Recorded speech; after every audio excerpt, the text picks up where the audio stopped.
Bonjour, bienvenue dans cette nouvelle capsule vidéo en histoire, la partie 2 du chapitre sur l'invention de la citoyenneté dans le monde antique. Deuxième point, le rôle politique des citoyens à Athènes et dans l'Empire romain. D'abord, le rôle politique des citoyens athéniens. Les institutions mises en place à Athènes font des citoyens un peuple souverain.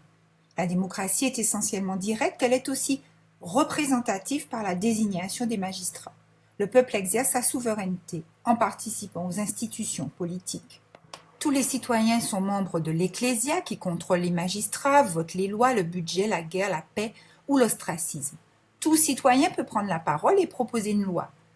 Tous peuvent devenir, par tirage au sort, magistrats.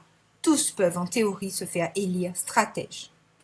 Les pouvoirs sont donc partagés. La démocratie athénienne est fondée sur la liberté, l'égalité et la souveraineté du peuple, des citoyens. Le rôle politique des citoyens romains dans les institutions de l'Empire est variable selon l'échelle. À l'échelle locale, les citoyens romains participent à la gestion de leur cité en tant que magistrats ou au sein du Sénat local.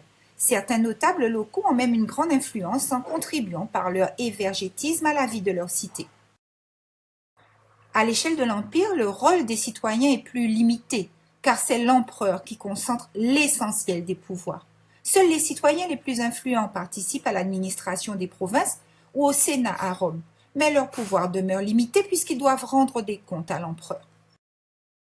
À Athènes comme à Rome, il n'existe pas de séparation entre la religion et la politique. Les citoyens sont tenus de participer aux cérémonies organisées dans la cité. Ces cérémonies sont religieuses.